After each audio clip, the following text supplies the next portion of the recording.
በስመ አብ ወወልድ ወመንፈስ ቅዱስ አሐዱ አምላክ አሜን። አባቶች፣ ካህናት፣ መነኮሳት፣ ዲያቆናት ሁላችሁም የእግዚአብሔር ቤተሰቦች እንደምን አደራችሁ? ልዑል እግዚአብሔር ዛሬም ዘወትርም ለዘላለም ስሙ የተመሰገነ ይሁን። ትሬእዩኑ ዘንተ ኩሎ ይህንን ሁሉ ታያላችሁን? በአገሩ በራሱ ቋንቋ በዕብራይስጥ ሮኢም አቴም ኤት ኮልኤል ኤሌ በራሱ ማለት ነው። ይህንን ሁሉ ታያላችሁን? ዛሬ ደብረ ዘይት ነው። ሀር አዘይቲም በመባል በዕብራይስጥ ይታወቃል። ሀር ማለት በዕብራይስጥ ተራራ ሲሆን በእኛ ደግሞ በግዕዙ ደብር በመባል ይገለጻል ማለት ነው።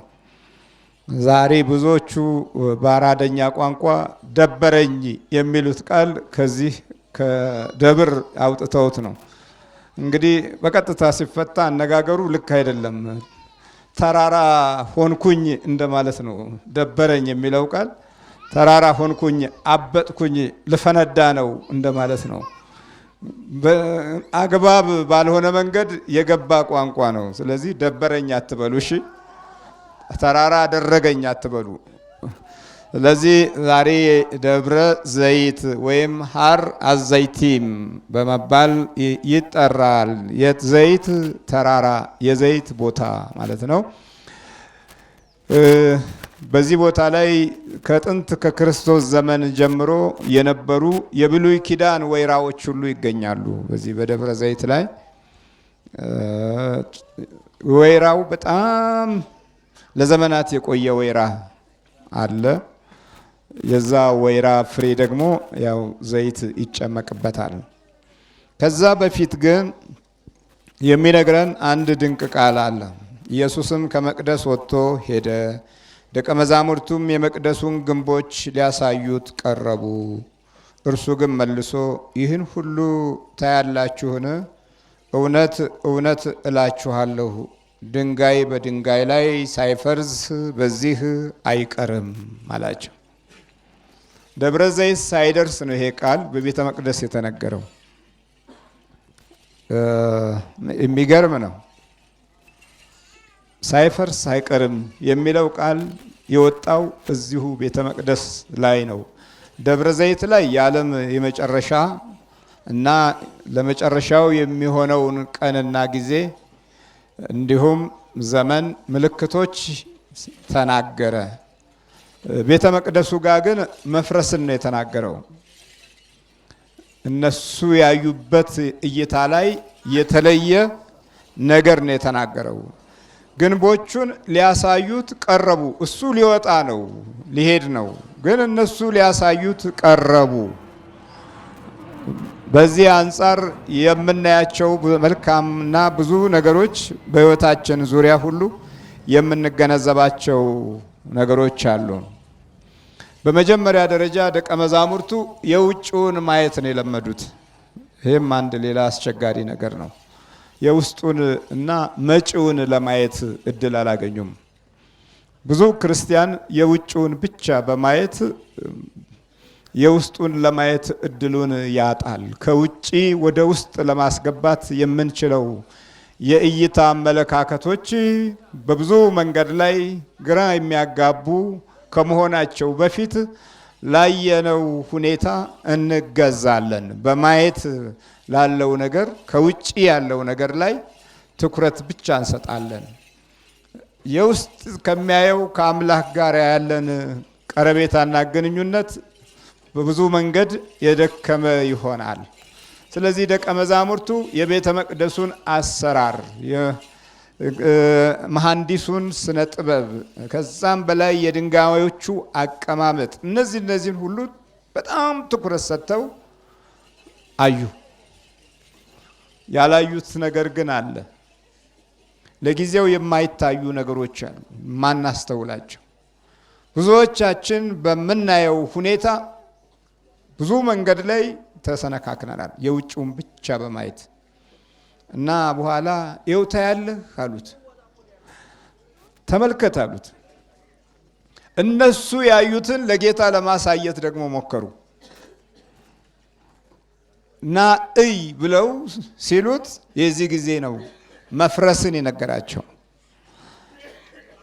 ሌላው እኛ የምናየው ብቻ ሳይሆን ያየነውን ሆነን ለማሳየት የምናረጋቸው ጥረቶች ደግሞ ሌላው ውስብስብ መንገድ ውስጥ ከምንገባበት ክፍል አንደኛው ነው። የሌላውን ኑሮ ከውጭ እናያለን፣ ከውስጥ ምን እንዳለ አናቅም። የሟርተኛውን ሀብት እንመኛለን፣ ክፉ መንፈስ እንካፈላለን። በውጭ በምናየው ነገር ላይ ወደ ውስጣችን እንዲገባ የሚያደርግ ትግል ከፊት ይቀድመናል። ፋሽኑን እናያለን፣ በፋሽኑ መንፈስ እንለከፋለን። ናኢ ያሉት ያዩትን ለማካፈል ነው ጥረታቸው። ጌታ ግን የነገውን እና የሚቀጥለውን ነው ያየው። እነሱ የዛሬውን ነው ያዩት። የዛሬውን በሚያዩ ክርስቲያኖች እኛ ተጎድተናል። ለዛሬ አልጸለዩም፣ ለዛሬ አልሰገዱም፣ ለዛሬ አላመለኩም፣ ለዛሬ ከእግዚአብሔር ጋር አልተገናኙም።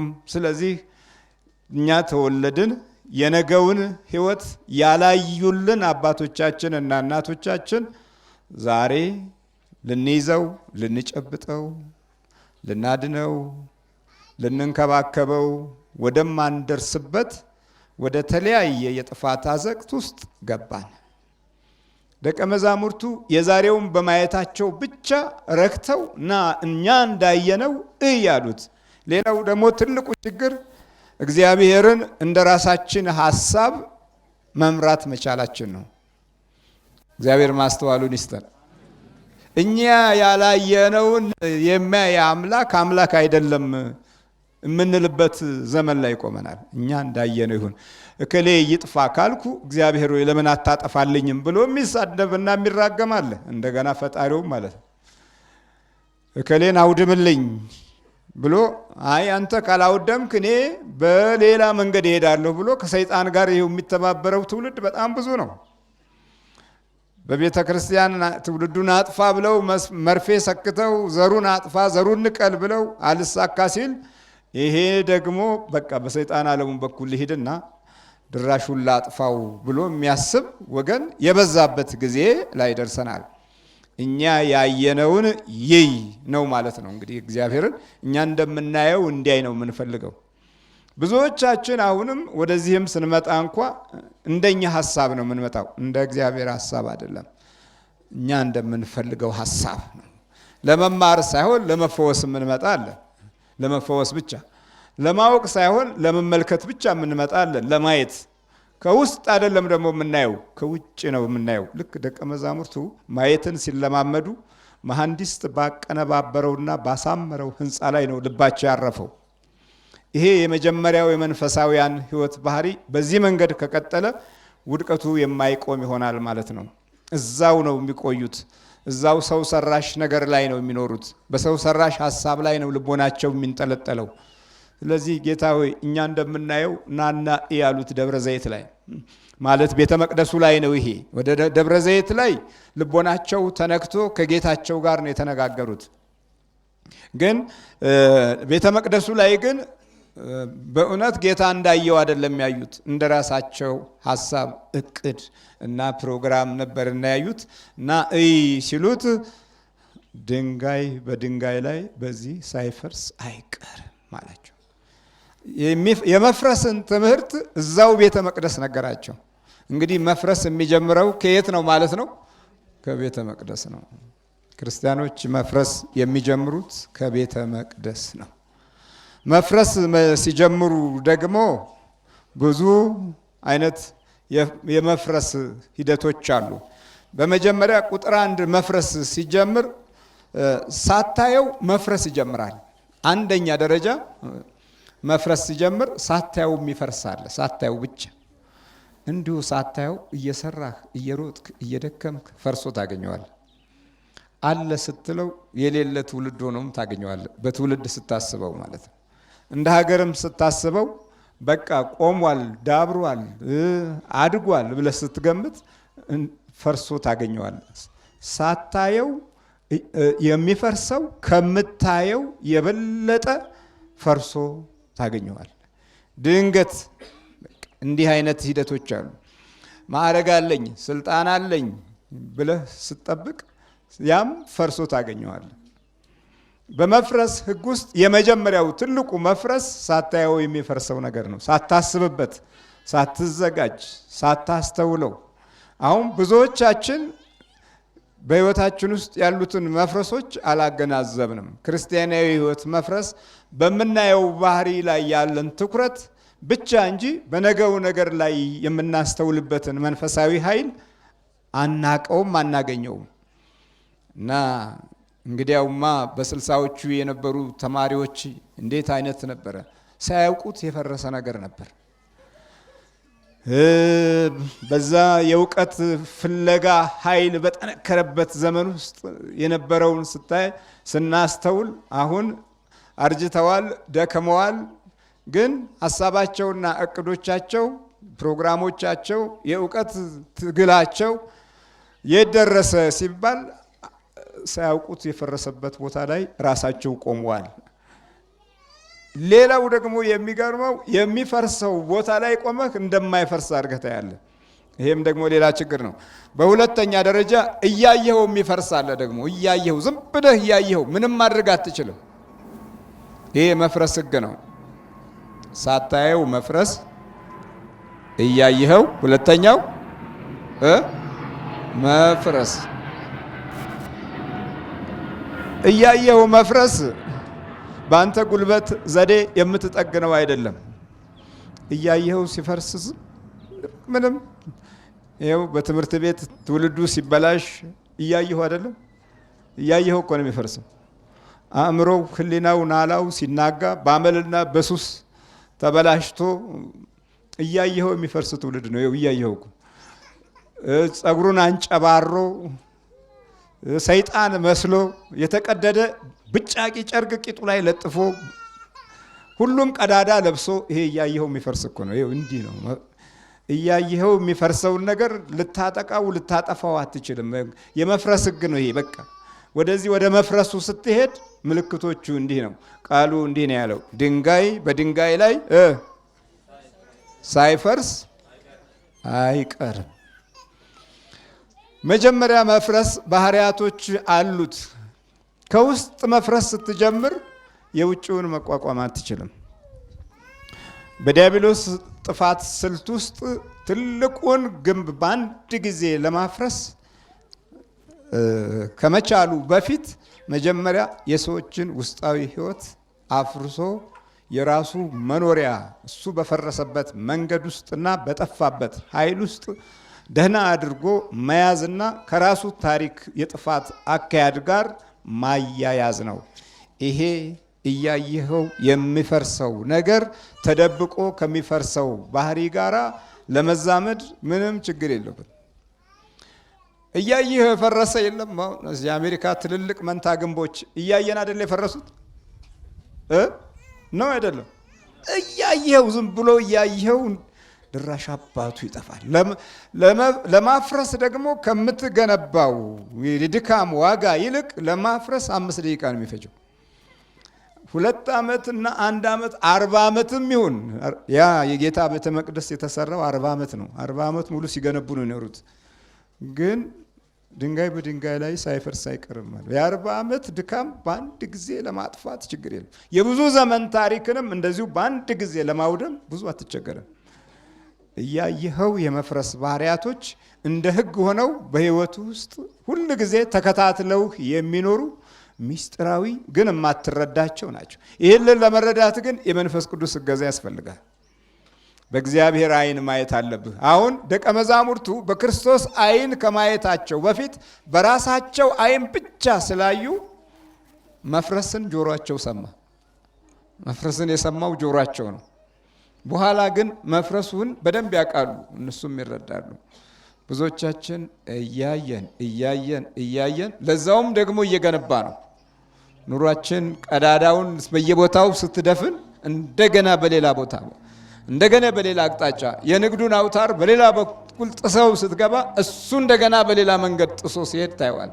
መፍረስ በራሱ እያየህ የሚታገልህ መፍረስ ቀላል አይደለም። ይሄ ታዲያ ትልቁ ችግር በእግዚአብሔር ዓይን በክርስቶስ ዓይን የማየት ኃይላችን ሲደክም አብሮ የሚያየን የሚያፈርሰው ጠላት ጭምር ነው። እያየኸው መፍረስ።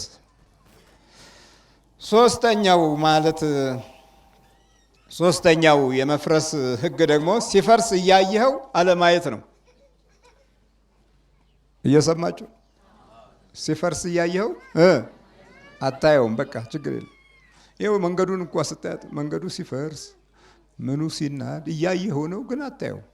በዛ በፈረሰው በኩል እየተደናበርን እንሄዳለን፣ እያዘገምን ወይም ዕቃችንን እየሰበርን ወይም የመኪና ስፔር ፓርቶችን እያደቀቅን እንሄዳለን። በቃ መለዋወጫ እንደገና እስኪያስፈልገን ድረስ እያየኸው ሲፈርስ እያየኸው የማታየው አለ። ይሄ አሁንም የመፍረስ ሕግ ውስጥ ነው። ስለ መፍረስ ክርስቶስ ሲናገር ድንጋይ በድንጋይ ላይ ሳይፈርስ አይቀርም።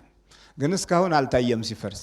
ውበቱ እስካሁን አለ። የእስራኤል ነጫጭ ድንጋዮች የትኛውን ቦታ ብትሄዱ በእስራኤል ውስጥ ያሉት ከተሞች አንድ አይነት ናቸው። ከውጪ ድንጋያቸውም ነጭ ነው፣ ቀለሙም ነጭ ነው። እንዲህ ቡራቡሬ ከተማ አይደለም። ፈካ ብሎ ነጭ ነው የሚታየው። የድንጋዩ ተፈጥሯዊ ይዘት የከተማውን ውበት አንጸባራቂ ያደርገዋል። እና ያ እንዳለ የሚኖር መስሏቸው ደቀ መዛሙርቱ ነበረ። ግን አንድ ችግር አለ። የመፍረስ ሕግ ከዛው ከቤተ መቅደስ ሲጀምር ነው ያየነው። የምንሰማውም እንደዛ ነው። ሲፈርስ እያየኸው አለማየት። አሁን ትውልዱ ሲበላሽ እያየኸው ምን ቸገረህ? ሲሳደብ እየሰማኸው ፋሽን ነው ይልሃል፣ ወይም ዲሞክራሲ ነው ይልሃል። ቀዳዳ ጨርቅ ሲለብስ እያየኸው ነው፣ ግን አታየውም።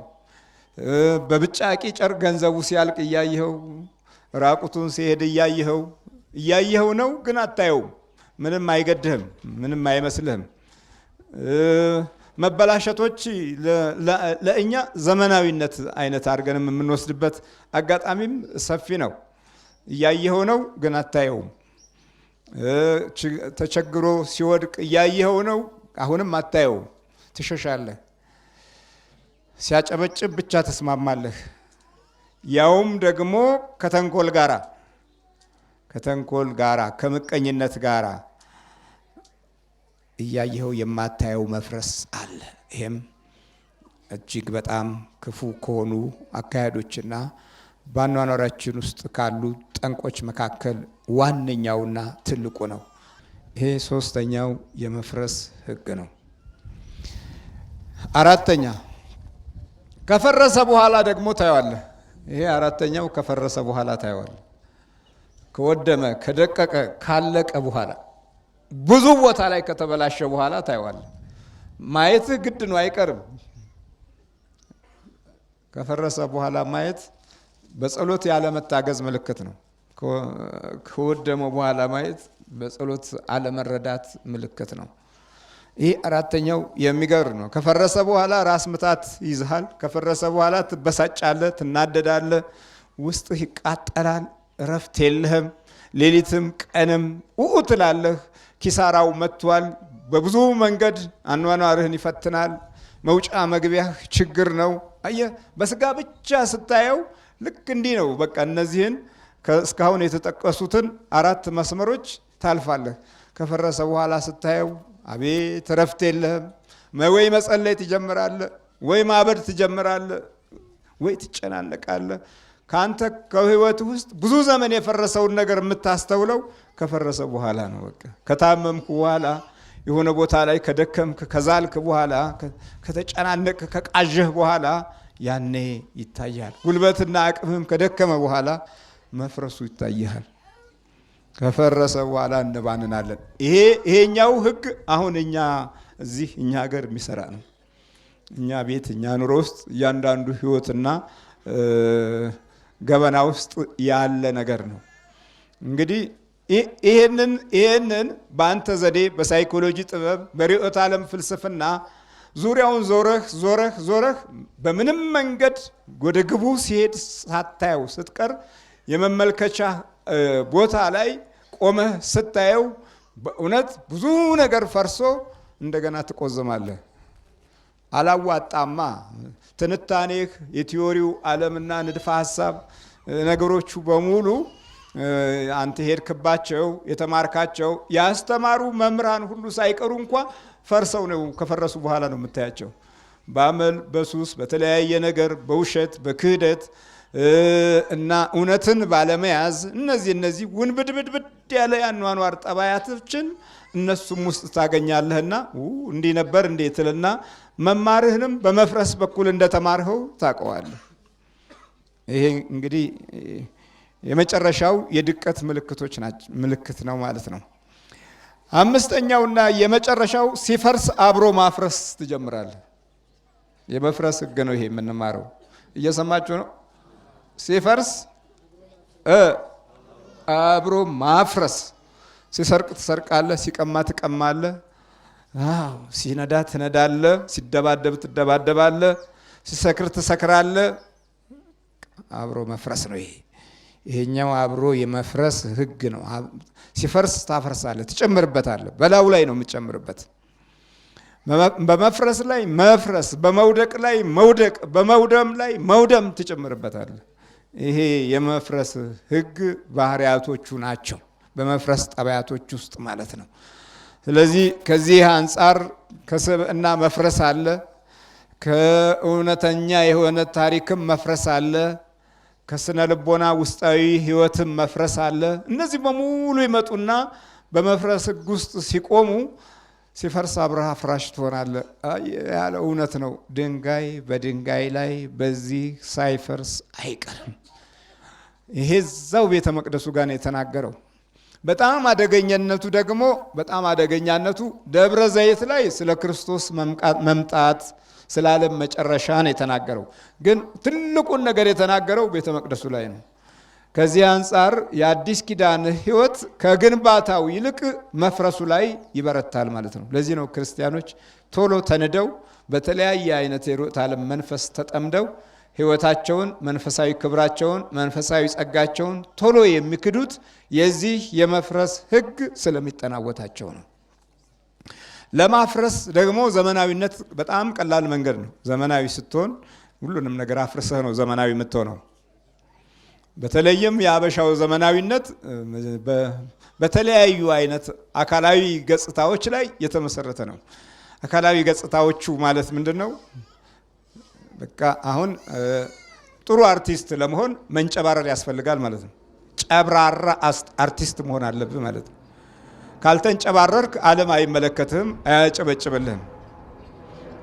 አየህ እንግዲህ የስብዕና ባህሪም ወግ ባለው አካላዊ ይዘት ላይ የተመሰረተ አይደለም የሚሆነው። ቅርጸ ቢስነትንም እንደ አንድ ራሱን የቻለ ህግ እንድትቀበለው ያደርጋል ነው። ድሮ ትምህርት ቤት ጸጉር አድጎ ጥፍር አድጎ አይገባም። ትምህርት ቤት በጣም ነውር ነው። ዛሬ እንደውም የሴቶቹ ጥፍር አንድ ምሳ ይሆናል ቢጠበስ። እውነቴን ነው የምላችሁ።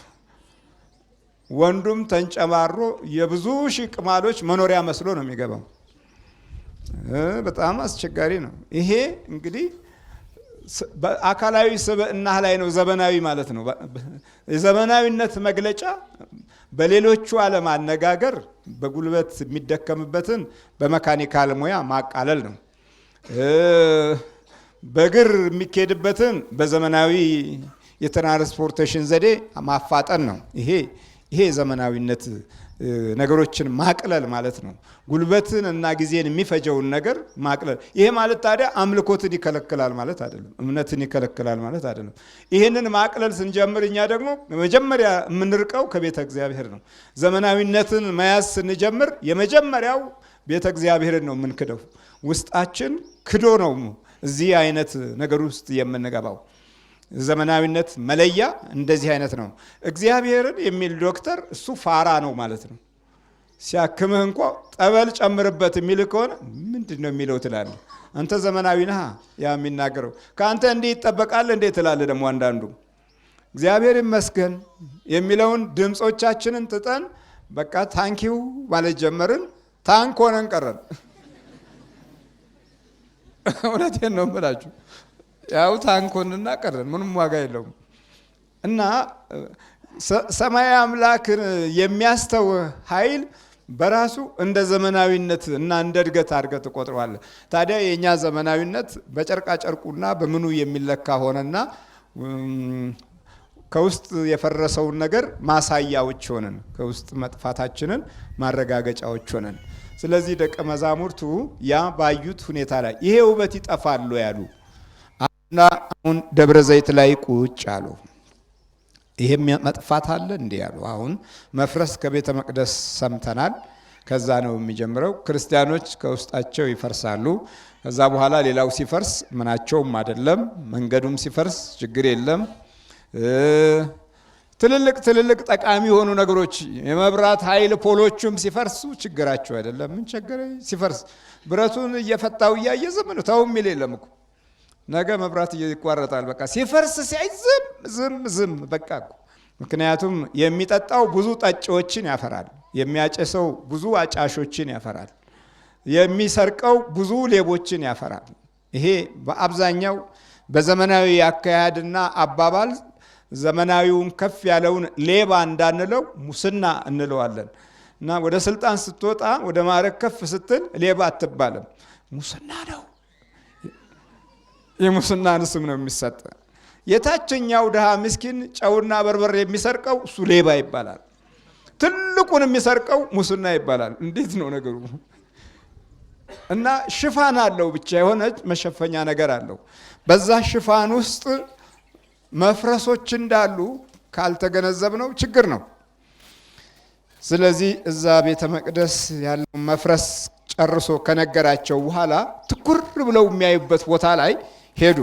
እርሱም በደብረ ዘይት ተቀምጦ ሳለ ደቀ መዛሙርቱ ለብቻቸው ወደ እርሱ ቀርበው ንገረን፣ ይህ መቼ ይሆናል አሉ። ንገረን ማእዜ ይከውን ዝ መቼ ይሆናል። ይሄ ከዕብራይስጡ ጋር በጣም ይስማማል። ሀጌዳን ለኑ ማታይ ይሄ አደባር ዜ ይሄ አደባር ዜ ማታይ ይሄ አደባር ዜ ግዕዙ በጠቅላላ እንደው 85% ከዕብራይስጡ የወጣ ነው።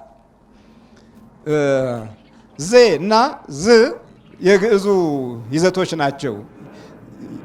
ይህ እንደማለት ነው። ዜም ይሄ ማለት ነው። ዝ ማለት ይሄ ነው። ይህ ማለት ነው እና ማታይና የግዕዙ ማእዜ የተያያዙ ናቸው። ማታይ በዕብራይስጥ መቼ እንደማለት ሲሆን ማእዜ ማለት በግዕዙ ደግሞ እሱም መቼ ማለት ነው። መሰረታዊ ምንጩ የቋንቋው ኃይል ዕብራይስጥ ነበረ ማለት ነው እና 80% ወይም 85% ከግዕዙ ጋር የተያያዙ ናቸው የዕብራይስጡ ቃል ማለት። ስለዚህ ይህ መቼ ይሆናል? ሀጌዳን ለኑ ንገረን። እግዚአብሔር ስሙ የተመሰገነ ይሁን። ማንን ንገረንን በለው? ሰው ነገሩን። ብዙ ነገሩን እኮ የ60ዎቹ ዘመን ካድሬዎች ብዙ ነገሩን። አይ አልሆነም። መፍረሱ ቀደመ። ቅድም የነገርኳችሁ 5 የመፍረስ ህጎች የሰው ልጆችን ህይወት እንደ ፈተና ሲጫወቱባቸው የኖሩ ናቸው። ነገሩን። እግዚአብሔር ንገረን ታዲያ ካላል ነው እንዴት ነው ሰማይና ምድርን የፈጠረ በዚህ በፀሐይዋ ኑሮ ላይ ሂሳብ እንኳ የእጃችን ሂሳብ እንኳ ያላካፈል ነው ጌታ ይሄው ለኛ ሲሰጠን ዓለሙን ገልጦ ሲያሳየን በአይኖቻችን ደግሞ ትንሿን አፈር ብርሃን አድርጎ አይናችን ላይ አስቀምጦ በዛ ደግሞ ስናይ እስቲ ያስበው ከማህፀን ጀምሮ አይንህን እንኳ ሲከላከል የኖረው ጌታ ሌላውን ለመንገር ምን ያቀተዋል? ንገረን አሉት። አሁን እዚህ ጋር ነው ደቀ መዛሙርቱ ህይወታቸው የተለወጠው። ክርስቲያናዊ ህይወት የደቀ መዛሙርትነት መንፈስና ኃይል እዚህ ጋር ነው የጀመረው። ንገረን ይሄ መቼ ይሆናል? ከዛ በኋላ የዓለም መጨረሻስ የመምጣትህና የዓለም መጨረሻስ ምልክቱ ምንድን ነው? የዓለም የመምጣትህና የዓለም መጨረሻውስ ምልክቱ ምንድን ነው? እሱም መለሰ እንዲህም አላቸው፣ ማንም እንዳያስታችሁ ተጠንቀቁ። ምንድን ነው ያለው? በቃ ተራ ሰዎች አሳቾች ይሆናሉ ማለት ነው። ለዚህ ነው በተራ ሰዎች የምንጠፋው። ማንም እንዳያስታችሁ ተጠንቀቁ ነው እኮ። ተራው የቡዳው የክፉ መንፈስ መኖሪያ የሆነው ሰው ኮቴን ይበላልና ያስነክሳል። ኑሮን ይበላል፣ እድልህን ይበላል፣ ጥሩ ያልከው ነገር ላይ ይበላል። የክፋት ልጆች ተራዎቹ በታሪክ ውስጥ የነበሩትን ደብዛቸውን ያጠፋቸዋል። ተኝተህ ምን ይደረግ ንገረን አላልክም እኮ። የቀደሙት አባቶች ስለ ሀገር ጠይቀው ነግሯቸዋል። እግዚአብሔር ስለ ምድሪቱ ጠይቀው ነግሯቸዋል። ስለ ቅዱሳን ጠይቀው ነግሯቸዋል። ስለ እግዚአብሔር ክብርና ጸጋ ሞገስ ጠይቀው ነግሯቸዋል፣ ሰጥቷቸዋል፣ አካፍሏቸዋል። ይሄ ንገረን መቼ ይሆናል? ስለዚህ ደብረ ዘይት የሱባኤ ቦታ ነው። ደብረ ዘይት የመጸለያ የመንበርከኪያ ቦታ ነው። ደብረ ዘይት የዓለም ምስጢር ማወቂያ ቦታ ነው። ደብረ ዘይት በዓለም ላይ ያሉ ውድቀቶች የአጀማመር ስነ ጥበብና አካሄድ መገለጫ ቦታ ነው። ደብረ ዘይት የሁሉም ነገር መጨረሻ መግለጫ ነው። ግን በሌላ መንገድ ማወቅ ያለብን ሱባኤ የሚቆጠርበት ጊዜ ነው። ንገረን፣ በቃ እኛ አላወቅንም፣ አንተ ንገረን። እኛ አልተረዳንም፣ አንተ አስረዳን። እኛ አላየንም፣ አንተ አሳየን። እኛ አልተገነዘብንም፣ አንተ አስገንዝበን። ሁሉ ካንተ ይውጣ ብለው እጅ የሰጡበት ነው ደብረ ዘይት። በቃ ሁለንተናዊ ገለጻዎችን ለልቦናቸው ያገኙበት ነው ደብረ ዘይት። ደብረ ዘይት በዓለም ላይ ሊመጡ የሚችሉና ለሚከሰቱት ነገሮች የመጨረሻውም የመጀመሪያው ማጥፊዎች በጣም ትንንሽ ሰዎች እንደሆኑ ማረጋገጫ ነው ደብረ ዘይት። ንገረን፣ ማንም እንዳያስታችሁ ተጠንቀቁ። ማንም የተናቁ ሰዎች አሳቾች የሚሆኑበት ጊዜ የሚመጣበት ነው ደብረ ዘይት። ነጠላ የታጠበች ነጠላ የሚያስቀናበት ነው ደብረ ዘይት። ማንም ተራ ሰው ተነስቶ በእናንተ ላይ እልህ የሚይዝበት ነው ደብረ ዘይት። ክፋትና ተንኮል የምቀኝነት መንፈስን የሚያዳብሩበት መግለጫ ነበረ ደብረ ዘይት። በቃ ለዚህ ነው አሁን የመተት ኃይል መጫወቻ አይሆንም። የክፉ መንፈስ መኖሪያዎች የሆነውም አንዱ ከዚህ አንጻር ነው። ታሪካዊ አካሄዶቻችን በብዙ መንገድ ችግር አለበት። በአካላዊ እይታ በጥሬው አይን ደግሞ ስታየው የክርስቲያን ልጆች ነን። በታሪካዊ ምንጭ አንጻር ሲታይ ግን ከብዙ ቃቢዎችና ዛሮች በስተጀርባ እየተገኘን ብዙዎች አባቶቻችን እናቶቻችን ጠንቋይን ንገረን እያሉ የወለዱን ነን። እግዚአብሔርን ንገረን አይደለም ያሉት፣ ጠንቋይን ንገረን ነው ያሉት። አየ የኛ ደግሞ ለየት የሚለው ይሄ ነው። እከሌን ለማጥፋት ንገረን፣ መንገዱ እንዴት ነው ፍረድልኝ እያል በየምናምንቴውና በየስርቻው በየወንዙ ዳርና በየጫካው ወደ ተቀመጡ የክፉ መናፍስት መኖሪያዎች ወደሆኑ ሰዎች እየሄድን በዛ መንገድ እየሄዱም የተወለድን ትውልዶች ነን እኛ። ስለዚህ ከውጭው ክርስቲያኖች ነን፣ ከውስጣችን የሌላ መንፈስ ፍጡር መኖሪያዎች ነን። አብሮን የሚያማቅቅ መንፈስ ይዞናል። ስለዚህ ከውስጥ ፈርሶ የምንኖርበት ባህሪያቶች መግለጫው አሁን ያለንበት ደረጃ ነው። እርስ በርሳችን አንተማመንም፣ አንወዳጅም፣ እርስ በርሳችን እንጣላለን፣ እናከሳለን፣ በቋንቋ እንለያያለን፣ እንባላለን፣ ዘር እንቆጥራለን። መፍረስ እኮ ማለት ይሄ እኮ ነው። በቃ ሌላ እኮ መፍረስ አያስፈልግም። ድንጋይ በድንጋይ ላይ ያለውን ለማፍረስ አሁን አትቸገርም። አፍራሾቹ አሁን ሞልተዋል። ሂዱ ሶሪያን ተመልከት። በጣም የተዋበች ከተማ ነበረች የክርስቲያኖቹን ጨምሮ።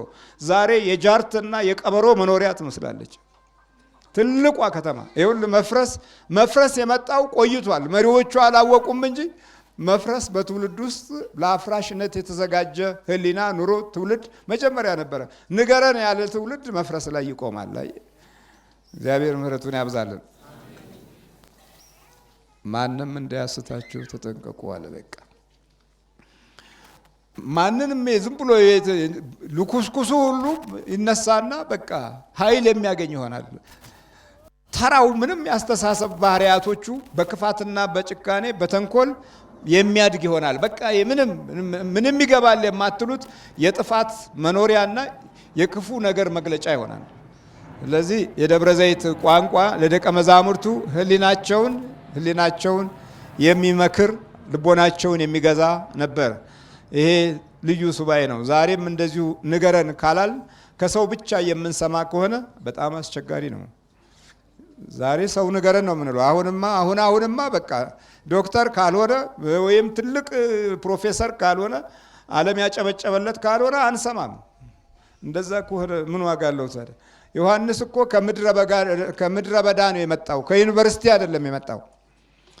ከትልልቅ የእስራኤል ተቋም አይደለም የመጣው። ከምድረ በዳ ሰው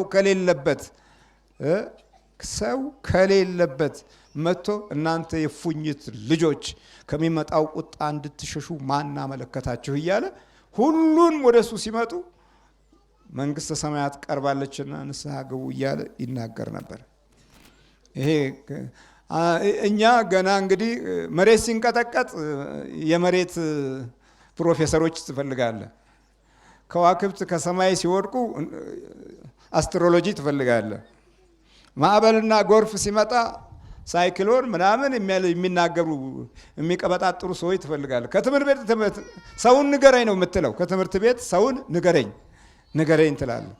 በሕክምናው ዓለም ስትሄድ ደግሞ አይነ ጥላው ምኑ እያፈዘዘ እያደነገዘ እየደነበሽክ ስትሄድ በቃ መፍዘዝ ጀምር ያለው ስትል የሚያነቃቃ ኪኒን ይሰጥሃል። ይሄድክበት ከዛ ያ ሰውነትህ ይለምዳል። ጉቦ ለመደ ሰውነትህ በቃ ለመተኛትም ለመነሳትም የኪኒን ማረፊያ ትሆንና ቁጭ ትላለህ። ሰው ንገረኝ ነው ያልከው። አይ ሁለቴ ጀልጠህ እግዚአብሔር ንገረኝ እኮ ብትለው አንተ ውስጥ ያለውን ይነግርሃል እኮ። ከእግዚአብሔር ስራና ኃይል ውስጥ ትልቁ በዚህ ከደብረ ዘይት የምንማረው እግዚአብሔር ይናገራል። እግዚአብሔር ምን ያደርጋል? ይናገራል። ለአባቶች ይናገራል፣ ለልጆች ይናገራል፣ ለሕፃናት ይናገራል፣ ለሁሉ ይናገራል። ለሽማግሌዎች ይናገራል፣ ለአሮጊቶቹ ይናገራል፣ ለሁሉም ይናገራል። ለስምዖን በመንፈስ ነግሮት ነበረ። በኋላ በአካል መጣና አየውህ፣ ማዳንህንም ተመለከትኩ። ከእንግዲህ በኋላ አንተን ስላየሁ አሰናብተኝ፣ 500 ዘመን በላይ ኖር ያለሁና አሁን ልሙት አለ። በቃ አሁን አሰናብተኝ ልሙት አለ። ጌታውን ሲያይ ማለት ነው። ግን ጌታው በመንፈስ አናግሮት ነው። ሞትን እንዳያይ ነበር ያለ። እግዚአብሔር ይናገራል። እረ በደንብ ይናገራል። አልሰማ ብለን ንገረን ስላላል አይናገርህም። ምን ሰይጣኑ ይናገርሃል። አሁን እያሾኮሾከ መምህር ግርማ ጠንቋይ ነው ሲል አዎ ጠንቋይ ነው ትላለህ። እዚህ ውስጥ ያለው ነው የሚናገርህ። እንዳትድን ስለሚፈልግ ነገረኛ መንፈስ ስላለ ክፋትን የሚያስተምርህ ኃይል ማንም ከውጭ የክፋት አስተማሪዎች አቆሞልሃል። ከውስጥ ራሱ የክፋት መንፈስ ይነግርሃል። ስለዚህ አጣብቄ ውስጥ ያለን ትውልዶች ነን። በነገር አጣብቄ በመንፈስ አጣብቄ ውስጥ ነው ያለ ነው እና እነዚህ የመፍረስ ባህሪያቶችን የደቀ መዛሙርቱን ልብ እንደነካ እናስተውላለን። ዛሬ ሁሉም ነገር ሲፈርስ ልቦናችን አይነካም፣ ውስጣችን አይነካም። ማንም እንዳያስታችሁ ተጠንቀቁ ካለ በኋላ ምልክቶቹን ዛሬ ዓለማችን የምታስተናግደውን ነገር በሙሉ ይነግረናል። ብዙዎችም እኔ ክርስቶስ ነኝ እያሉ በስሜ ይመጣሉ፣ ብዙዎችንም ያስታሉ።